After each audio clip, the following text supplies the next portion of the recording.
على سيدنا محمد النبي الأمي وعلى آله وصحبه وسلم.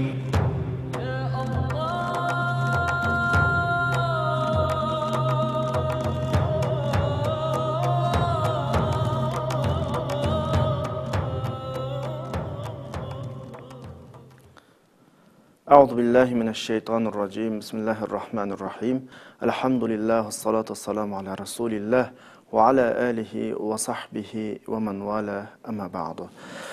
Hürmetli qarindoshlar, biz ilgirki suhbatimizda biz ummati Muhammad özümüzni xato tushunib olganligimizni, asli bizning prinsipimiz ilgirki ummatlarning prinsipiga o'xshamaydigan xos prinsipimiz borligini, agar shu prinsipni to'g'ri tushunmaganda bizningki ishlarimizninki har qancha bir qadrli ummat bo'lib ketsakmi, özümüzni har qancha bir Allohning aziz bandalari deb qarab ketsakmi, hal olmaydiganligi haqida biz so'zlab o'tgan.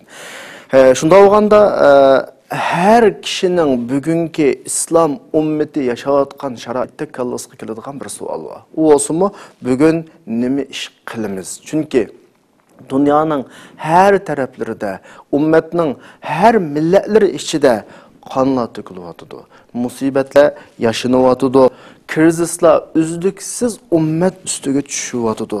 Zulm her tarafda, izzat obro'ylar her tarafda.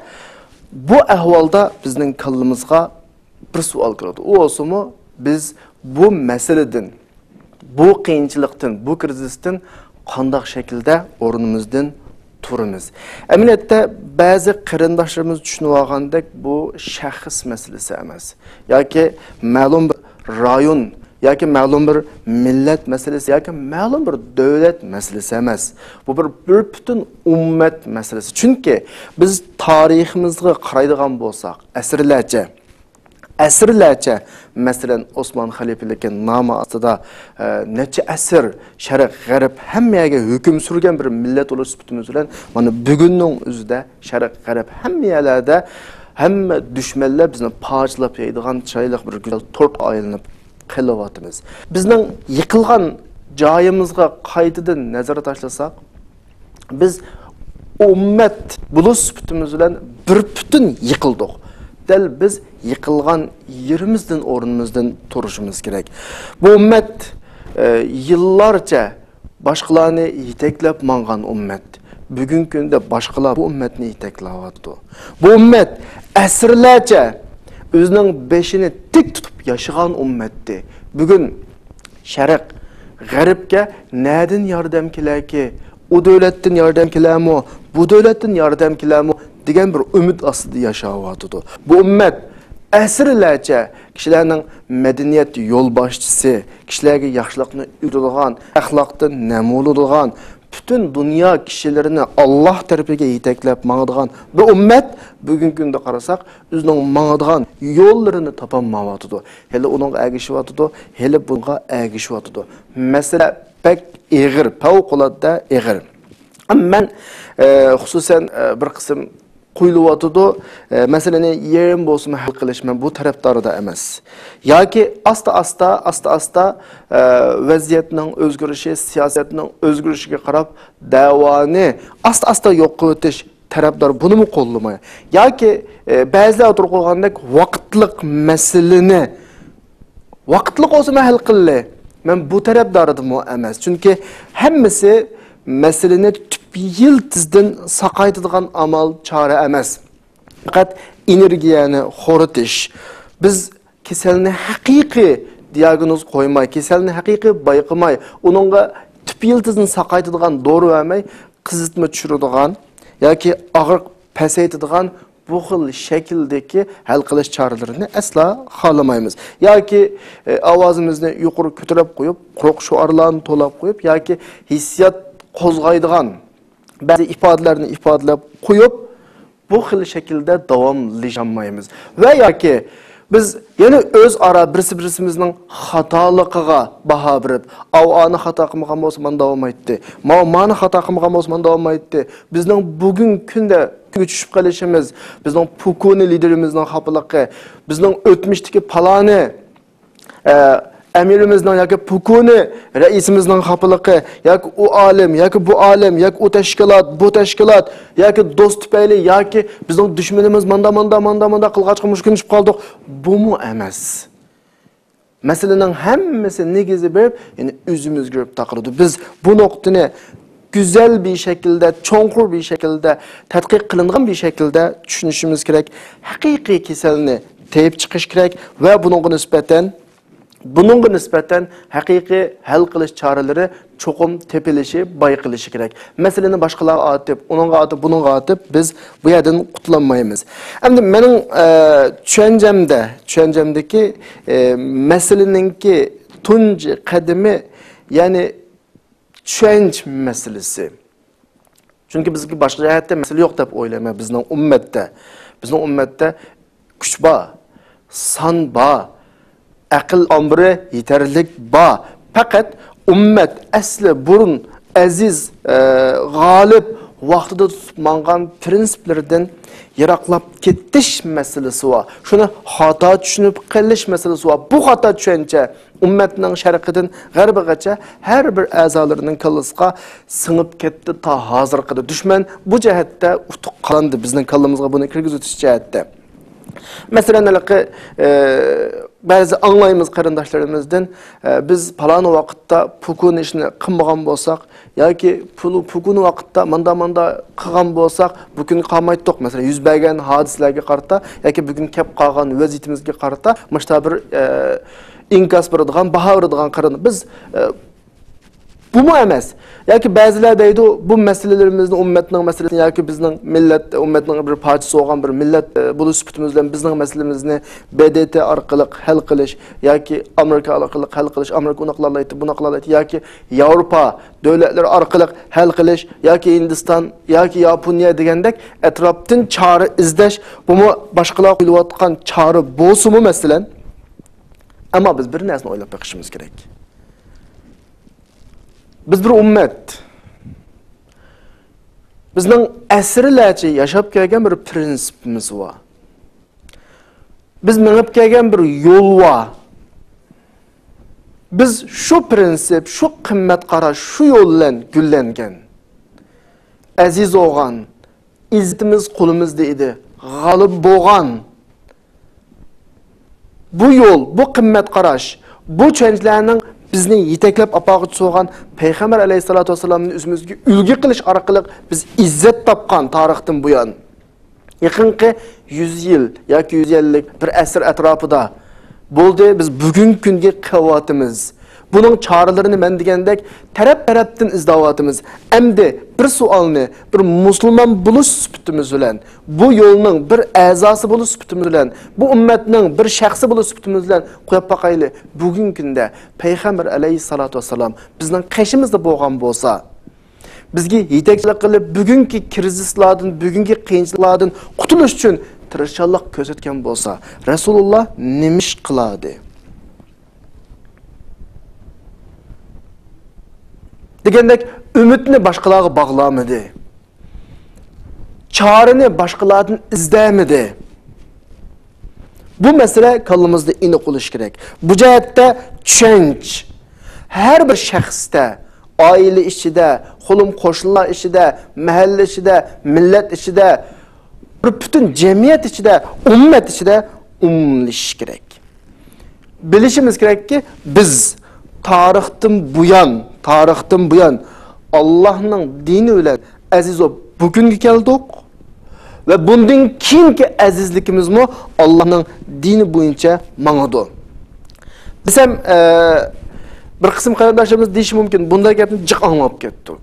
Masalan, biz taqvolik qilishimiz kerak qutulish uchun. Allah'ның dinini chaqirish qanday tutimiz deydigan bir savol qo'yildi. Çünkü qanday tutishni bilmayapmiz hech qaysimiz. Men shunga asosan meyli hakim, yani liderler, siyasi sahadaki liderler olsun, yoki ergishayotganlar olsun, Arab, Eceme, başka millet, yakın, Irak, bütün ümmetinin her sahasideki bir azalarının ki, meyle o namda müstakil devlette yaşavatkan bir şahs olsun, ya ki başkalar tarafından işgal kılıngan, besvelengan bir devlet yaşaydıgan her kandak bir Müslüman buludu iken, Allah'ını özünün Rabbi dep razı olsa, İslam'ını özünün dini dep kubul kılsa, Muhammed sallallahu aleyhi ve sellem'ni özünün peygamberi dep kubul kılsa, oylanıp bakışqa tegishlik bir bölük fikirlerini bugünkü söhbette ben oturup koymakçı. Bugünkü söhbetninki asaslık mezmunumu muşu. Çünkü biz ilgirki söhbetimizde ümmetninki özünün prinsiplerini hata düşünüp ta hazır kadar muşu izzetini yo'qotgandan ta hazır kadar bir esirlerce özünün izzetini tapamayotganligini oturup koygandım. Bu düşüncelerninki birincisi yani kallımızda toğrulu velişqe tegishlik, o'rnitib velişqe tegishlik. Her Müslüman meyli liderlik katılımıdaki ya ki egeş küçü olan her sahadaki Müslüman kallısı o'rnitib velişqe tegishlik. Birinci düşünç qarindaşlar. Biz ilgirki derslerimizde sözlep ötken bizning näde yaşayotganligimiz qaysi davrda ve prinsipimiz qandaq bir şekilde urulaştırılgan bir millet ekanligimizni bilib olish. Bu birinci düşünç.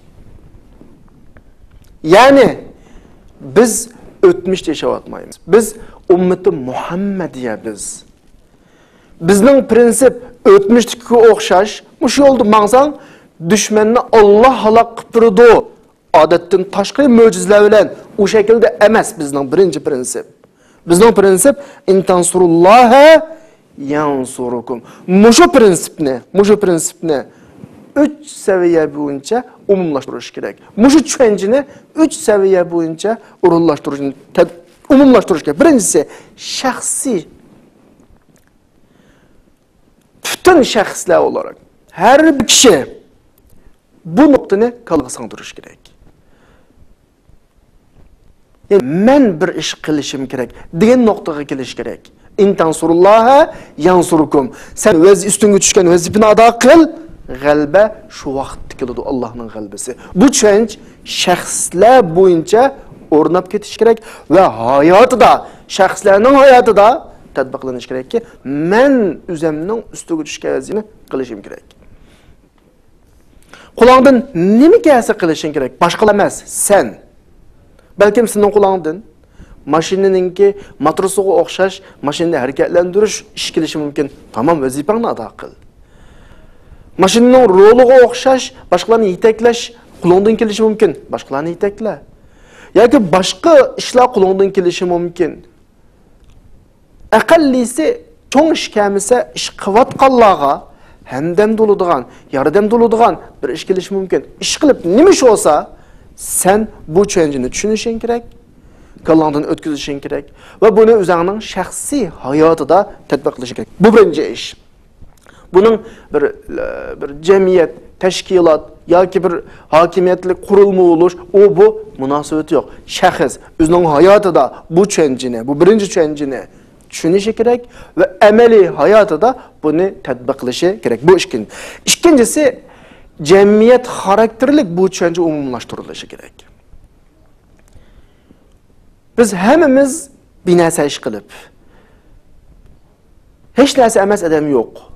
Yani bunlar deganim her bir adam ya bir ailening dadisi, ya bir ailening onasi, ya bir shirkatning boshlig'i, yoki bir masjidning imomi, ya bir maktabning mudiri, ya bir sinfning o'qituvchisi ish qilib jamiyatda her bir odamningki bir doiralik cemiyet oldu, küçük cemiyeti, küçük bir toplum oldu. Endi biz muşu yukarıda degan birinci tushunchni o'zimizning doirasidagi kichik jamiyatimizga umumlashtirishimiz kerakki, kullukum ra'in ve kullukum mas'ulun an ra'iyatihi. Her bir Müslüman o'zi mas'ul egiz, mas'uliyet sahibi, mas'uliyet egisi ve her adam öz mas'uliyet dairesinden soruldu. Bu noktada sen bir ticaretçi olsan xaridorlaring ichida bu vazifani o'rindashing kerak. Bu tushunchani umumlashtirishing kerak, ketayotgan yo'lning prinsiplarini ularga tushuntirishing kerak va boshqalar bilan bo'lgan aloqa hayotingda buni tatbiqlashing kerak. Sen bir ish egisi bo'lsang, ya'ni bir shirkatningki mudiri degandek, shirkatingda ishlayotgan xizmatchilar bilan bo'lgan aloqangda xizmatchilarning orasida bu tushunchani umumlashtirishing kerak va amaliy buni tatbiqlashing kerak. Bir dada bo'lsang, oilada, bayatım deganimdek, o'z doirasida qilolgan muddatcha o'zining shaxsiy hayotidan hal qilib, boshqalarning hayotiga ta'sir ko'rsatgandek bir holatda buni umumlashtirilishi kerak. Uchinchisi, bir jamiyatningki yoki bir millat yoki bir davlat bo'lsa, bir davlatning liderlari o'zi idora qilayotgan jamiyat, o'zi idora qilayotgan jamoat, o'zi idora qilayotgan to'plumda bu xil tushunchalarni umumlashtirish kerak. Şu öz dairesi, idaresi ostidagi kishilarningki nishonini shu nuqtaga markazlashtirish kerak va ularning hayotida mushu shakllarda tushunchalarni amaliy tatbiqlanishi kerak. Ya'ni her ishning o'ziga loyiq bir shakli bo'ladi. Shaxsan bir o'z hayotida tatbiqlashning bir shakli bo'ladi. Bir kichik to'plum shaklida her adam öz mas'uliyat dairesi tatbiqlashning umumlashtirishning bir shakli bo'ladi. Uchinchisi, lider xarakterlik deganim, o liderlar bir millatning lideri bo'lib qolsa, bir jamoatning lideri bo'lib qolsa, bir to'plumning lideri bo'lib qolsa, shu to'plumningki o'tmishi haqida mulohiza yurgizishi, bugunini kuzatishi, kelgusi uchun planlarni hozirlashi, ya'ni bu o'zi boshqarayotgan, o'zi yetaklayotgan, o'ziga ergashayotgan kishilarningki kundan kunga siyosiy jihatda va iqtisodiy jihatda va boshqa har sohada ilgirilishi, yuksalishi uchun boshqa turishi. Bularning hammasi bu bizning birinchi tushunchani umumlashtirishimizga bog'liq masala. Esingizda bo'lsin. Yuqori degandek, mayli shaxs, mayli kichik bir jamiyat yoki cho'ng bir jamoat yoki millat, ummat xarakterlik olsun, mushu ahvollar tatbiqlanmasa, bu bizning prinsip o'zimizda amillashmasa, eson oldi bo'lsin, Allohning yordami bizga asla kelmaydi. Eson oldi bo'lsin, bu bizning qonuniyat, Allohning qonuniyati o'zgarmaydi. O qonuniyatni takror bir eslatay, intansurulloha yansurkum. Ya'ni sizlar o'zingizning ustiga tushganni qilasizlar, belgilangan vazifani ado qilasizlar, ana shu vaqtda sizlarga g'alaba keladi. Bu bugungi suhbatimizda sizlarga o'tirib qo'ymoqchi bo'lgan birinchi tushunch. Ikkinchi tushunch, ya'ni tuz tuvelishga tegishlik yoki kallimizga o'rin tuvelishimizga tegishlik ikkinchi tushunch, islom ummati, ya'ni biz o'lmas ummat. Bu tushunchni bilish kerak. Bu intayin muhim. Agar kishilar tushkunlashsa, kelgusidan umid uzsa, asla o'rnidan turolmaydi. Cho'qim her bir musulmon o'zininki bu dunyodagi eng oxirgi ummat ekanligiga ishonishi kerak. Bu dunyo mavjudlan bo'ladi ekan, tang mavjud bo'ladiganligiga ishonishi kerak. Qur'onda Allah subhanahu va taala Sura Isroning 15-oyatida "Va ma kunna muazzibin hatta nab'asa rasula." Biz bir ummatni, bir millatni azoblab yo'qotmaymiz, bir elchi avatkish dedi. Payg'ambar alayhisolamdan keyin elchi kelmaydi bundan keyin. Demak, biz shu oyatning mazmunidan ko'ra qiyomatga qadar davomlashadigan bir millat. Bundan keyin payg'ambar avatmaydi. Payg'ambarning vazifasini bizning bu ummat ustiga olgan. Agar bu ummat yo'qab ketsa, Allohning xalqini kim yetaklaydi? Kishilarni Alloh tarafiga kim yetaklaydi? Kishilarga hayotining nishonini kim o'rgatadi? Kishilarga Robbiga qanday ibodat qilishni kim o'rgatadi? Zaminni obod qiladigan, Allohning adolatini zaminda yoyadigan, zulmni yo'q qiladigan, haq huquqni o'z sohibiga qaytaradigan, rahmatni tarqatadigan vazifani kim qiladi? Buning hammini bizning bu ummat qiladi. Bundan keyin payg'ambar kelmaydigan bo'lgan ekan prinsip, cho'qim payg'ambarning o'rnini oladigan haqiqat ustida ketayotgan payg'ambar varislari bo'lgan bu ummat menga davom qiladi. Buningga ishonish kerak. Bu kesin masala. Qur'on hadisining umum mazmuni shu. Agar buni tushunmagan vaqtda bizda shu vaqtda tushkunlik yuz beradi. Chunki ahvolimiz bek ig'ir. Yashayotgan krizis intayin ig'ir. O'zimizning son jihatda va boshqa jihatda dushmanlar bilan bo'lgan selishtirma farqimiz favqulodda cho'ng. Agar shunda tushkunlashish boshlansa, bu ummatning yemirilgani shu. Ammo yana bir muhim xatarlik bir ishtim bor. Birisi ikkinchi tushunishga qarata. Bu yerda biz mengu qoladigan ummat, mengu yo'qolmaymiz, dushman bizni aslo yo'qotolmaydi degan tushunchining orqasidan chiqadigan bir salbiy tushunchdir. U o'simi aldırmaslik. Yani biz yo'qolmaymiz-ku. Biz cho'qim mavjud bo'lamiz-ku. Yo'q. Buning qarta yana bir qonuniyat va Alloh subhanahu va taoloninki. Bu ummat yo'qolmaydi deganimiz o. Yani sen qilolmasang Alloh almashtiradi. Ya da almashtirish qoidasi va eson oldu bo'lsin. Zalim qavm mutlaqo halok bo'ladi. Kimning qo'lida? Allohninki, Allohni yaxshi ko'radigan va Allohni uni yaxshi ko'radigan millatning qo'li bilan yo'qoladi.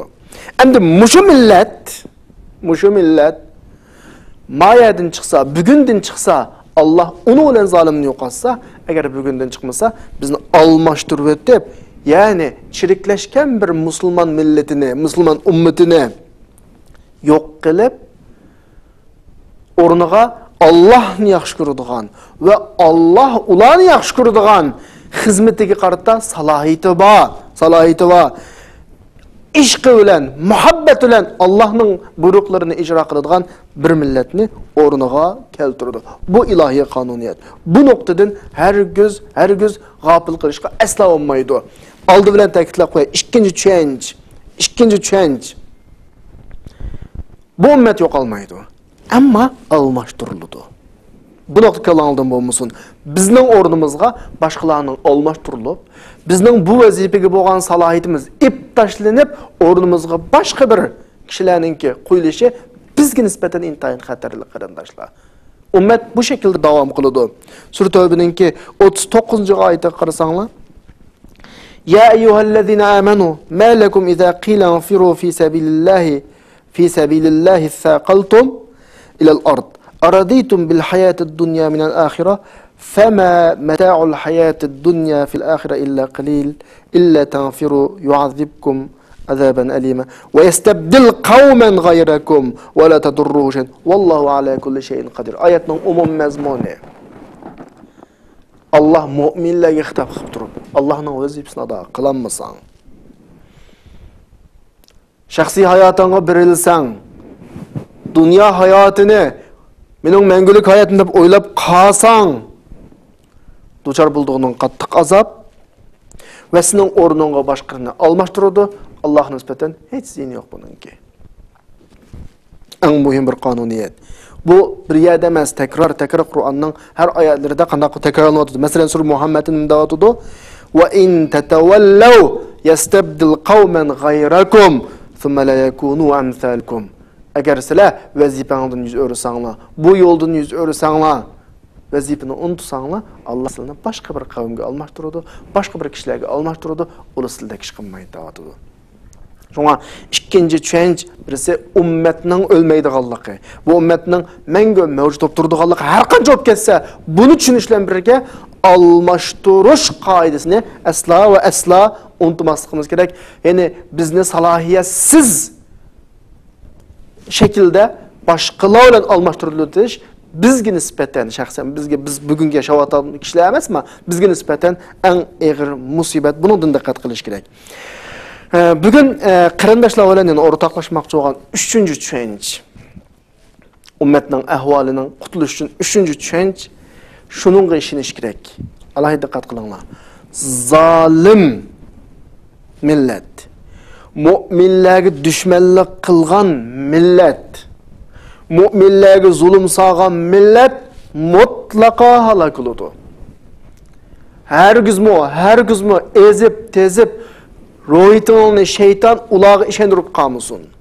Ularning bugungi soni, bugungi iqtisodi, bugungi harbiy kuchi, bugungi taraqqiyoti ularni mangu yashaydigan uqumli kallanglarga kelib qolmasin. Qoida prinsip shu, tushuncha shu, mutlaqo vayron bo'ladi. Bu bir ilohiy qonuniyat bu ummatdagi. Sura Sajdaning 26-oyatida "Avalam yahdi lahum kam ahlakna min qablihim min al-qurun yamshuna fi masakinihim inna fi zalika la'ibratan la'ayatin afala yasma'un." Esonda bo'lsin. Oyat tekrar bizga asıltıvatıdı.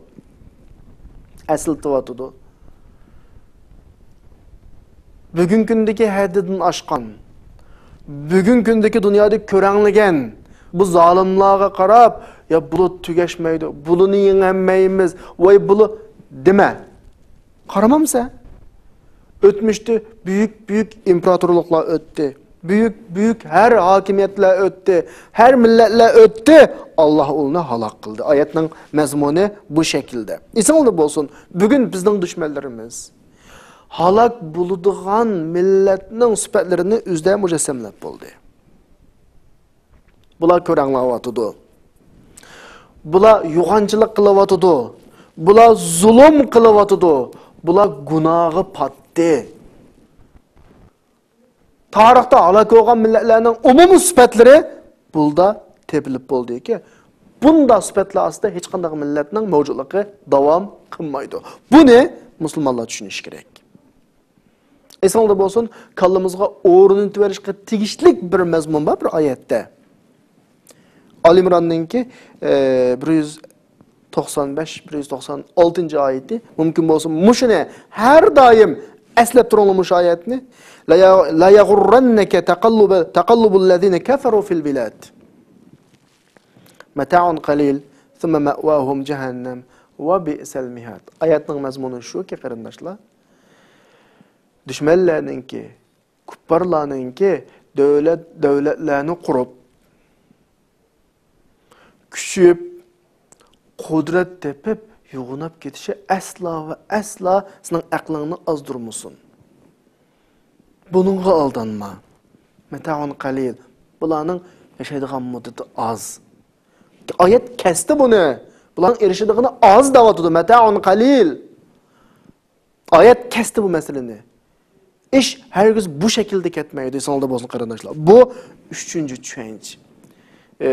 Tekimi hatırlaşmak için tekrarla. Üçüncü change. Zalim millet mutlaka vayron buludu bu. Endi dördüncü change kardeşler. Bizning o'rnimizni dasturish uchun kallamizda bektivelishga tegishli tushunishlik dördüncü change'imiz. Esonlar bo'lsin, mag'lubiyat da talashning hamrohi.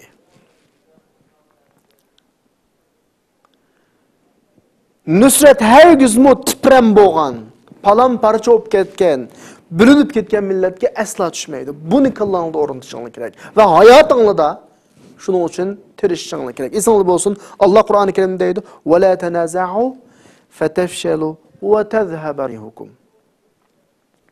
Da'talash qilmanglar, ixtilof qilmanglar. Shunda o'g'ani mag'lub bo'lasizlar. Qur'on da'vatida mag'lub bo'lasizlar da'vatida. Bugun shu ahvolimizni qarasak, ahvolimiz shu. Mag'lub bo'ldik. Nimishqa oyatning başidagi da'talash bizda bo'lg'achqa. Dushman bizdan qo'rqmas bo'lib ketdi. Har qancha qilsak parvo qilmas bo'lib ketdi. Va tadhhabu rihukum. Chunki biz o'zaro da'talash qildik. Da'talash qilmas uchun qanday qilish kerakdi? Wasbiru. Her adam oxirgi g'albi uchun chidish kerakdi.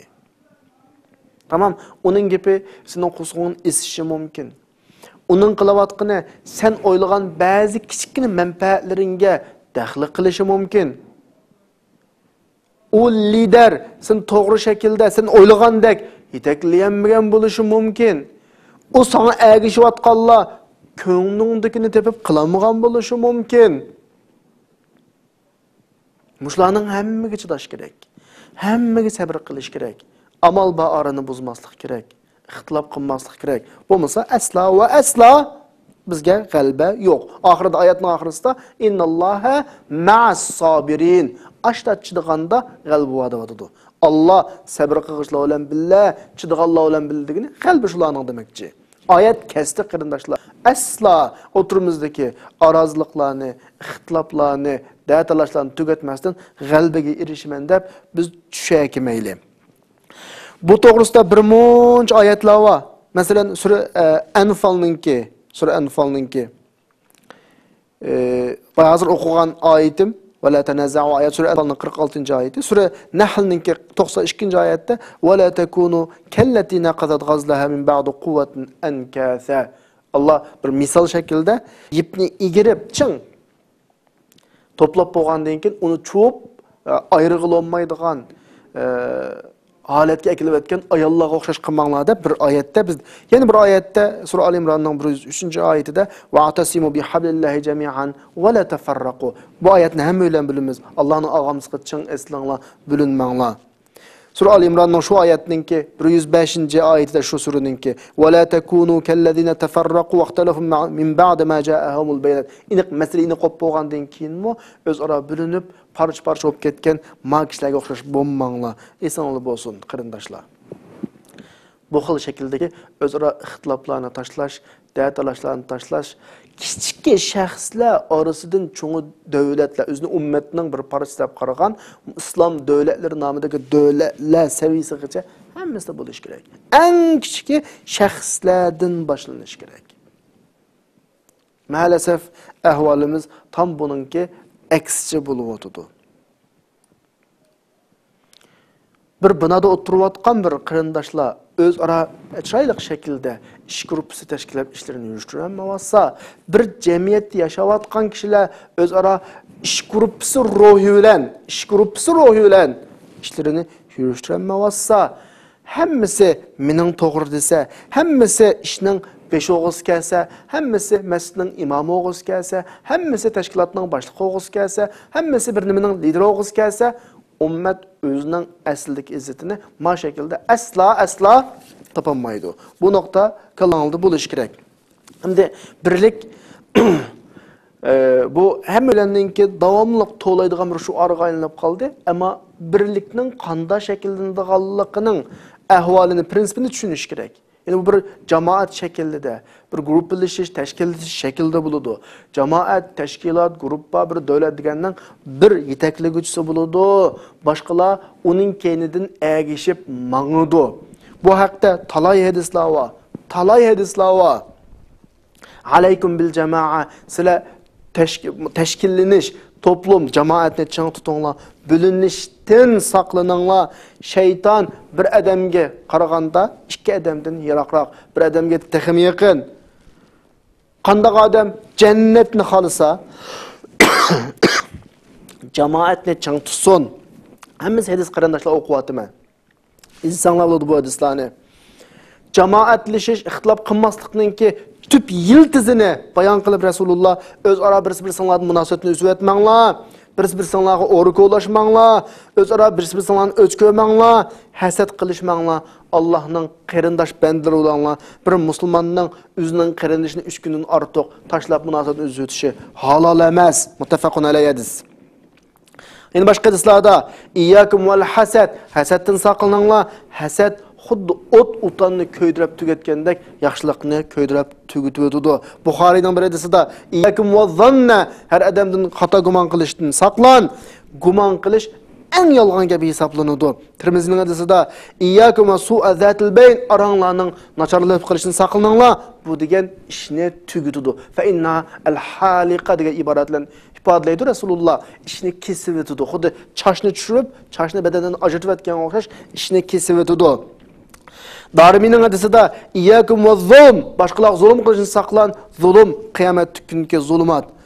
Buxoriydagi hadislarda musulmonning qarindoshi zulm qilmaydi. Musulmonning qarindoshi uni haqoratlamaydi, uni tuvan ko'rmaydi. Musulmonning o'zining qarindishini tuvan ko'rishi yetarlik yomonlik. Musulmonning qani, izzat, obro'yi, meli harom. Kim qarindishining ehtiyojini qamdisa, Allah onun ehtiyacını qandaydı. Yuqorqi hadislarning hammasi nima desa, eng to'n kichik shaxslar orasidagi munosabat saviyasidan tortib, yuqorisi qarindosh davlat saviyasigacha orani yaxshi saqlash birlikning asosi ekanligini ta'kidlaydigan hadislar.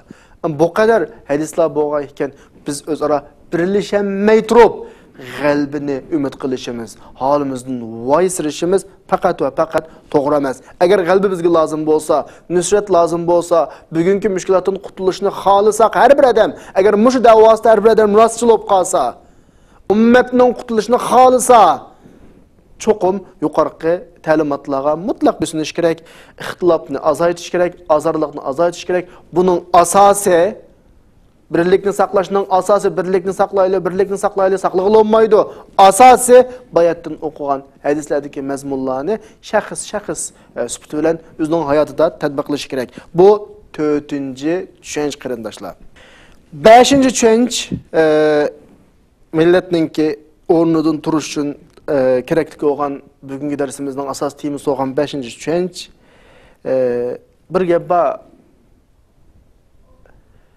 Adam o'zining badandagi qishqayani o'zi eng obdan qashlay oladi. Boshqalar qashlab qo'y desa, ya oldini qashlaydi, ya keynini, ya usti ostini qashlaydi. Adamning qo'li yetsa, o'zi eng obdan qishqayan naq tepib qashlab oladi. Men qarindoshlarimga shuni demoqchiki bu yerda g'alba import mahsulot emas qarindoshlar.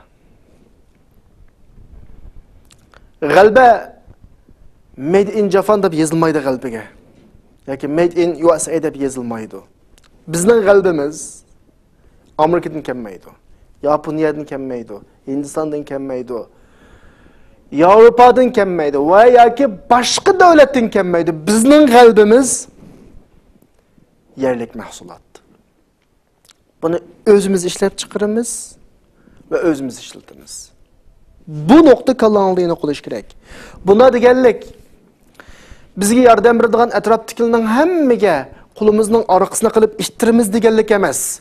Tamam, Amerika qishimizda tursin. Ashqallah. Yana bir davlat qishimiz tursin. Tashakkur. Rossiya qishimiz tursin. Rahmat. Va boshqa davlatlar Yevropa qishimiz tursin. Rahmat. Ammo shuni bilishimiz kerakki, bizga yordam bermoqchi yoki berganlarning yordamini qabul qilish bilan birga asosiy kuch, asosiy tayanch o'zimizga bo'lishi kerak. Chunki biz shu bizga yordam berdi deb qaragan cho'nga BDTdan tortib kichik oddiy davlatlargacha hammasininki dunyoda yana bir millatlarga qilayotganini ko'ryapmiz. Bizga yordam berimiz davatgan shu davlatlar yana bir millatlarni izib qanini shumaganligini ko'ryapmiz. Buningdan shuni unutmaslik kerakki, hammasi o'zining manfaatini asos qiladi. Bu nuqtani kallamizdan hargiz chiqarib etmasligimiz kerak. Ya'ni bu yerda demoqchi o'g'lim takror aslatib qo'yay. Uning yordamini qabul qilmaymiz demoqchi emas. Bizga bizning da'voyimizda ummatni qutuldirish yo'lida kim yordam bersa qabul qilamiz. Teşekkürümüz bildirimiz, rahmet deyimiz. Ama unutmasligimiz kerakki, asosiy masala o'zimizda. Rossiya yordam bersa, rahmat deb qabul qilamiz. Ammo 40-yillari bizning bu kunga qanday qilishimizga qanday sababchi bo'lganligini unutmasligimiz kerak. Angliya yordam bersa, ha deymiz. Ammo 30-yillari bizning bu kunga qilishimizga qanday shaklda sabab bo'lganligini unutmasligimiz kerak. Va atrofdagi boshqa davlatlarmi shu? Hammadan shu. O'zining manfaatini birinchi o'ringa qo'yadi. Bizning ishimiz ularning manfaatiga kelsa, bizga yordam beradi. Manfaatiga kelmasa, yordam bermaydi. Ya'ni bu yerda demoqchi o'g'lim shu qarindoshlar, ishimizni bir butun ulug' vakolat turib qo'yib, ulug'i tashlab qo'yib, biz shulardan natijani kutib o'ltirish, bu ahmoqlikning o'zi. Esingizda bo'lsin, g'alaba, ozodlik, nusrat o'zimizning qo'ldan chiqadi. Başlarının qo'lidan emas. Bu change kallanglarga mutlaqo o'rnab ketishi kerak. Har doim ishning asosiy tarafi o'zimizda bo'lishi kerak. Boshqalarga nuqtasini, cho'lurini tutqizishga asla va asla bo'lmaydi. Ammo Derden birimiz hep gelse eyvallah. 6. change. Ümmetninki orundan desturuş için buluşqa tegishli change'larningdagi 6. change. Bugün etrafga qaraganimizda sapla gunani başqalarga atish ahvolini ko'ramiz. Bulupmu liderlerge, çoğunlarga, büyüklerge, teşkilat başlıklarına, ya bir alim ulumağa, ya ki ziyalilarga, milletinin aldıdaki milletke yeteksilik kılıvatkallarga sapla günahını atımız. Bütün vazifini ulanın üstüge atımız. Doğru. Mesuliyet aşkan sıra bir adamın yükü eğirlaydı. Şahsi hatalaşka adam bilen millet karakterlik, ümmet karakterlik hatalaşka adamın ahvali oxşumaydı. Ama men sizlerge muşu change'de demek çoğunum şu. Sen bilen sen ergişivatkan liderinin üngen tupraqına bir. İşkema bir tupraqın önge yani. Yani demek çoğunum şu ki sen kanda olsan liderin şunda oludu. Allah'ın bir kanunu etti. Her güz isil edemlige naçar lider vermeydi. Salih ademlerge pasık lider vermeydi. Tirişcan ademlerge hurun lider vermeydi. Sen üzerinin beşidiki ergeşivatkan, meyil alim, ölüma, ziyali, ya ki siyasi liderler olsun. Ula kandak ayıpını kökününde aval şu ayıpını üzerinden izdişin gerek. Çokum, sen kandak olsan liderlerin şunda olurdu. Tarih qarab baksak şu. Bir millet özünün liderlerini özgertelaydı, bir millet özünün liderlerini yasap çıqalaydı, bir millet özünün alim ölümalarını yolga salalaydı. Millet ulanı yetiştirip çıqırdı, ula milletini yetekleydi sanıldı bolsun. Hergiz lider başka, avam başka, onda olup kalıdığan iş yok. Lider ve avam bir tupraqның mahsulatları. Şoň sen ulanı ayıplaşının altıda özenge qarab bak. Biz kim? Biz nemish qildik? Shularning shu biz degandek ishlarni qilish uchun. Deydigan bir nuqta kallan qilish kerak. Sura Zuhrabning 54-oyatida Fir'avn bilan Fir'avnning shu vaqtdagi puhralarining ahvolini bayon qilib Alloh subhanahu va taolo fastakhaffa qawmahu fa'ata'uhu innahum kanu qawman fasiqin. Fir'avn o'zininki puhralarini bir aqlsiz o'rinda qo'yib ularni oldigandek ish qildi. Bular ashunda olsun itoat qildi deb bo'lib oyatning oxirisida Fir'avnni ayıplamawatıdı Qur'an. Nim davatıdı? Adamlarni ayıplab pasiq kishilar davatıdı. Yani Fir'avnning şu halga kelişiga, Fir'avnlishiga sabab bo'lganlar şu. Hokim bilan, yani lider bilan ergishayotganlarni o'tirdiku munosabat, bunda birisi-birisiga ta'sir ko'rsatadigan munosabat, liderlar qanday bo'lsa keyingi ergishayotganlarga ta'sir qiladi. Keyingi ergishayotgan xalq qanday bo'lsa, liderga ta'sir qiladi. Esingizda bo'lsin, agar o'zingizni isloh qilsanglar, ahvolingizni yaxshilasanglar, cho'qqum orimizdan Xolid ibn Validlar chiqadi, Tariqlar chiqadi, Qutuzlar chiqadi, Salohiddin Ayyubiylar chiqadi, Olib Arslanlar chiqadi o'tirimizdan. Agar biz nachar bo'lib qolsak, nachar tuproqdan nachar kishilar chiqadi. Faqat malomatni o'zimizga qilishimiz kerak. Lumu anfusakum. Malomatni o'zimizga qilishimiz kerak. Bu change kalimizdan chiqib ketmasin. 7-change qarindoshlar, bugungi darsimizdagi 7-change. Dushmanning bizga qilayotganlari, mayli ummatning ne tarafida bo'lsin. Bu qandaqdir Müslümanlarınki düşman hakkında ötküzüp koygan bir planı sebeplik bulup malametini özümüzge qilish emas, belki oldin planlangan işler hemmisi. Qarindoshlarimizni tutgan bo'lsa-mu, o'ltirgan bo'lsa-mu, qannoq tugan bo'lsa-mu, izda sharbek tekkan bo'lsa-mu, bu oldin ala planlangan ishlar. Agar ani qilmagan bo'lsa, mavmani qilmagan bo'lsa, palani vaqtda, manda vaqt qilmagan bo'lsak, uning achchig'ini keltirmagan bo'lsak, hammasi quruq gap. Bugun kunimizda shu. Men manda ishni qildim, manda ziyon keldi. Unda ish yo'q. Dushman har ishni oldidan planlaydi, faqat fursat kutadi. Fursat chiqqan hamon, bahona chiqqan hamon o'zining planini emilleştirdi. Bu noktada Müslümanlar intiharını düşünüş gerek ki, şuna bununla aldın, ala tayarlığa buluş gerek. Ve şunu düşünüş gerek ki sen qanchalik chüppägen sire prinsipingdin, keyningga chekingen sire düşman planını qadam ilgiri sürüydü. Mesela etrafta misalga alsak, biz yaşagan şu 20-30 yıl içinde jiqishni ko'rdik dunyoda o'zgarib atgan. Saddam o qurolni yasamagan bo'lsa, bu qurolni yasamagan bo'lsa, Amerika Iroqqa hujum qilmaydi. Masalan, bu kishilarningki bir bergan bahasi shu ishga nisbatan. Ammo Amerikaning Iroqqa hujum qilishi oldin Alloh planlangan ish. Va Suriyadami shu, va boshqa davlatdami shu, va hamma ummatning har bir ziminida dushmanlar uyg'ulayotgan, dushmanlar icra qılıbatqan planları qandaqdır u yerdagi bo'lgan bir ish yoki u yoki bu sababli emas, oldin planlangan ish. Faqat navbat sıra bo'yicha bahana topgan, fursat topgan bo'yicha kelyapti. Musulmonlar buni qallisda obdan saqlashi kerak va buningga ideya jihatdan va amaliy jihatdan tayyorlik bo'lishi kerak. Hatto musulmonlarning mu qadam ishlariga nisbatan yillik, 10 yillik, 20 yillik, 50 yillik cho'ng kichik va kulli juz'iy shaklda planlari mutlaqo bo'lishi kerak. Shunga bu nuqtada hargizmi kallamızda meseleni, mesela düşmandan qılatqan işleri meselesini özümüzden mesuliyet özümüzden izleyimiz qarindoshlar. Ama düşmandan qılatqanı biz manda qılmagan bolsak, anda olmaydı, anda qılmagan bolsak, manda olmaydı degan şekilde özümüzge atış bu bir ahmaqlik. Bu 7-ci tushunch qarindoshlar. 8-ci tushunch bizde manda bir ahvol var. Özümüzni töven ko'radigan, özümüzni aciz ko'radigan. Esinli bo'lsin, hech kim islom ummatini aciz ummet deb asla ve asla o'ylamasın. Bizdeki imkoniyatlar favqulodda zo'r.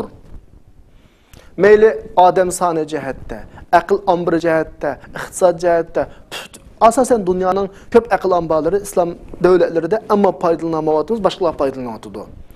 Allah ko'p boyliqlarni bu ummat ig'darchilik qilayotgan zamonga bergan, ammo bundan bu ummatning a'zolari emas, boshqalar foydalanyapti. Mayli nufs jihatda olsun, san jihatda olsun, bu ummatni Allah shunchalik boyqib etganki, ammo bu kishilarimiz hech nimaga yaramayapti. Chunki har birimizning qalbida shunday bir xato tushunch o'rnab qolganki, bu ummat ojiz ummat, bu ummat nomrod ummat, bu ummat qilolmaydi, bu ummat etanmaydi, mashtab bo'tadi. Buni to'g'ri tushunish kerak. Masalan, qarab boqaylik misolga. Shimoliy Koreya deymiz. Bir 20-30 milyon nüfus var arallah. Bütün zemininki kölümünü hesaplasak 120 bin kvadrat kilometre mesela. Bizning zeminimizden tahminen 10 necha hassidan tövenem yani bizning o'zimizning vatni selish to'saqma. Bu 20-30 milyon nüfusning içinde 6 milyon adam açlık derdida ölüm girdog'iga berib qilig'liq hamdi. Ammo shular dunyoda iqtisod jihatda, harbiy sanoat, hamma jihatda eng büyük kuch deb po'atadigan düşmanining oldida tik turibdi. Shular taqobil turibdi. Masala nima o desa, o'zga bo'lgan ishonch masalasi. Bizda hamma nima bo'lgandan boshqa. Mayli son, nüfus, mayli aql omri, mayli iqtisod bo'lgandan boshqa ummatda yo'q bir narsa bor. U o'simi Allohu Mevlana va la mevla lahum. Bizning igimiz var, Allah'imiz var, ularning Allohi yo'q. Mana bir holat turib, biz nima uchun bu holatga tushib qolamiz?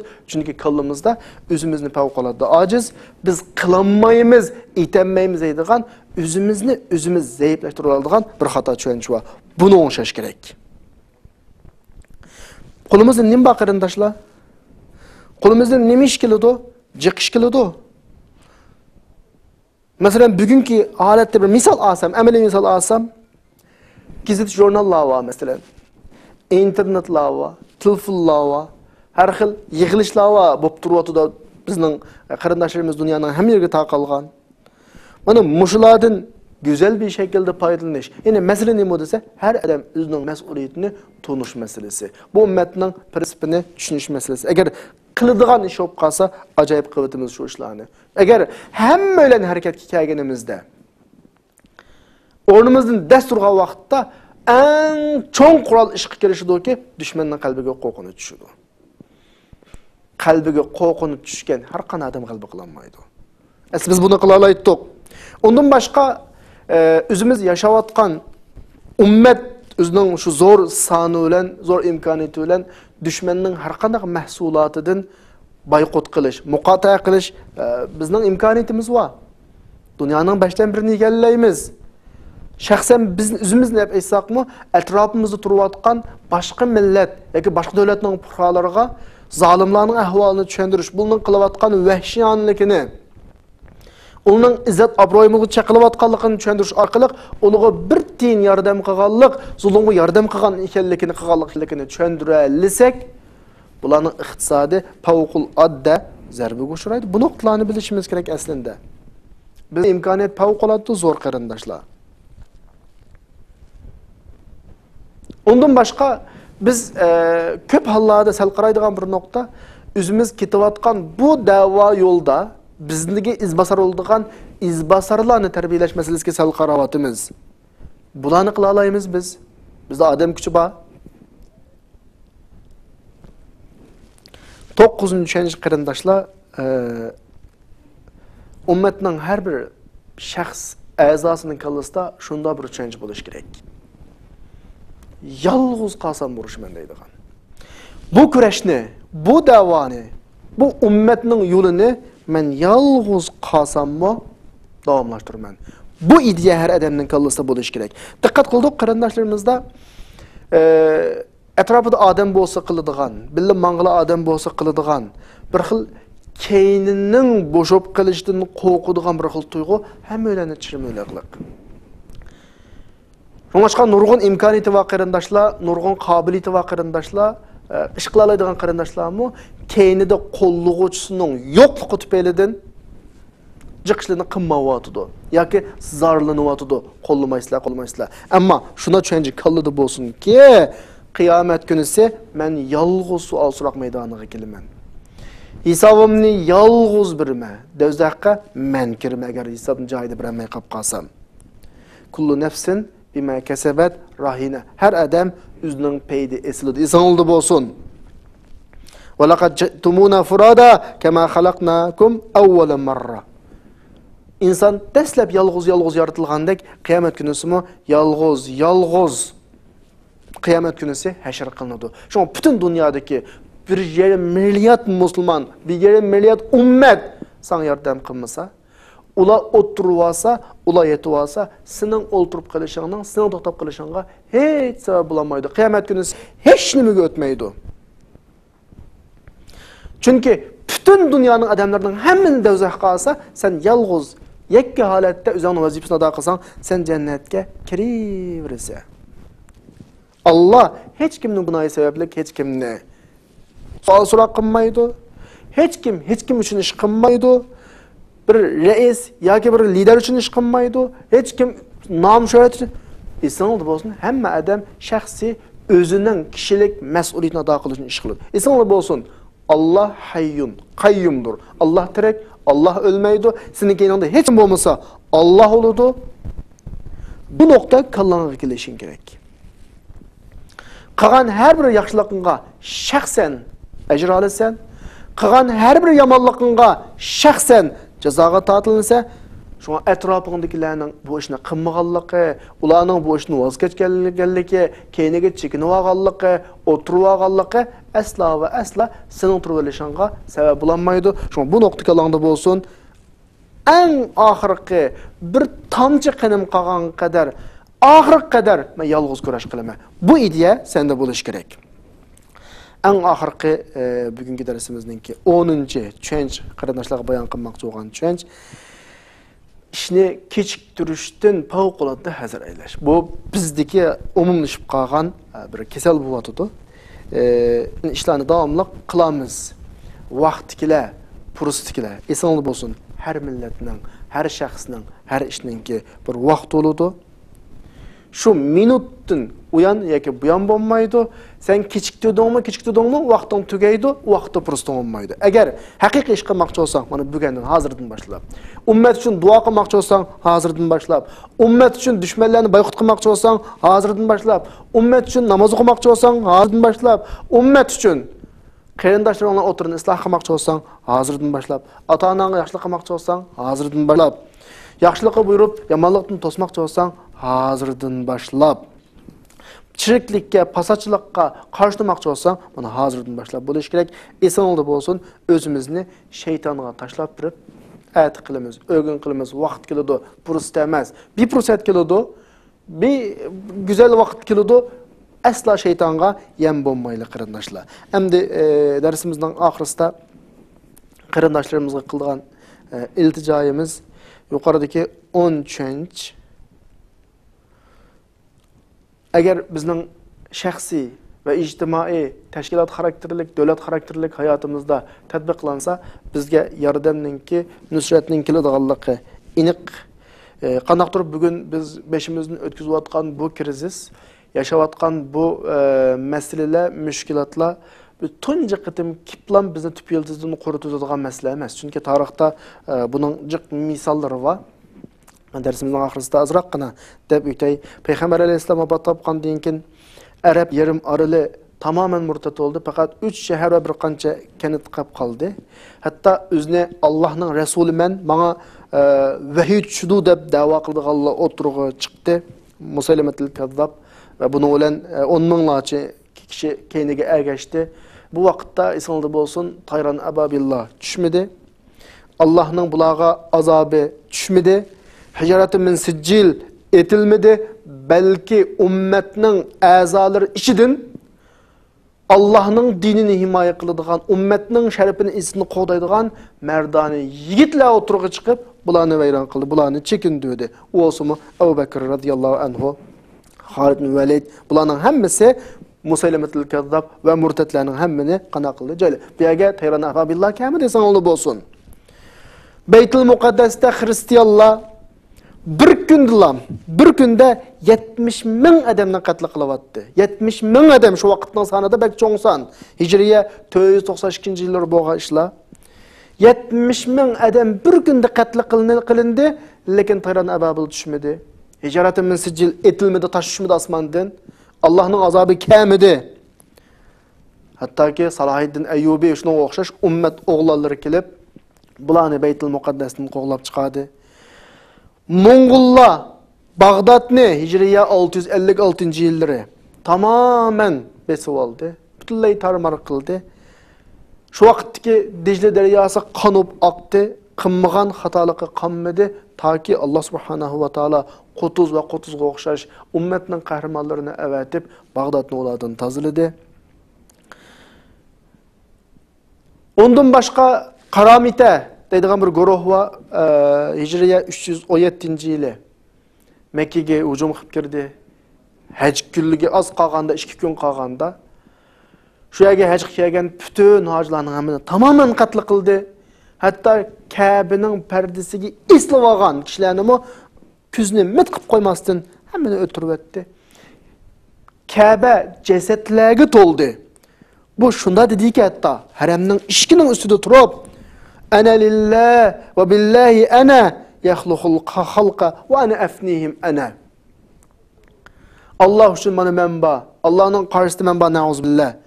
Allah bu adamni yaratdi, men yo'q qilma hatta. Bu shaklda buning nima ig'rog'ini o'zining shu vaqtda qilayotgan zulmatlar oldida faxrlanib, qanu Tayran ababillah, qanu hijratı min sijil osmonga yog'digan toshqini bu shaklda po atdi. Hajar al-Aswadni o'rnidan yo'tkab opirvatdi boshqa yerga. Ka'ba 22 yil atrofida taxminan 339-yilgacha 22 yil atrofida Hajar al-Aswadsiz qolib qoldi. Hech nima bo'lmadi, osmondan azob tushmadi, osmondan tosh yog'madi, heliqa qushlar kelmadi. Chunki ma ummatning qonuniyati olsa intansurulloha yansurukum va yuthabbit aqdamakum. Cho'qim ishning hammani musulmonlar qiladi, shu vaqtida yordam keladi. Musulmonlar qilishga tegishli ishni qiladi, shu vaqt yordam keladi. Esingizda bo'lsin, darsimizning oxirisida tekrar eslatishga tegishli mazmun biz ummati Muhammadiya. Biz ilgirki ummat emas. Bizga Tayran ababil kelmaydi, bizga tufon balasi kelmaydi, bizga dengiz o'tirdan ikkiga yerilmaydi. Ammo shu ishlarning hammaga qudrat etadigan qudratli Alloh biz o'zimizning ustimizga tushganini qilgan. Hamon bizga qana qiladi, yordam qiladi. Bu nuqtani tushunish kerak. Men ihtada fa innama yahtadi li nafsi. Kim o'zining mangmoqchi bo'lgan yo'lini tushunib to'g'ri yo'lda mangsa o'zi uchun mangadi. Va man dalla fa innama yadillu alayha. Kim yo'ldan adassa o'ziga adışıdı. Hech kimning gunohi hech kimga yuklanmaydi. Men qarindoshlarimizga o'ylaganimni o'rtoqlashdim, kallam kelganini o'rtoqlashdim. Alloh subhanahu va taolo ishlarimizni oson qilsin. Bizni aslidagi izzatimiz, aslidagi sharafimizga qaytqil nasib qilsin. Eng oxirida askartay, bu aslidagi izzatimiz va aslidagi sharafimizga faqat va faqat o'zimizningki amaliy harakat orqali erishimiz. Va oxiru da'vana alhamdulillahi robbil alamin.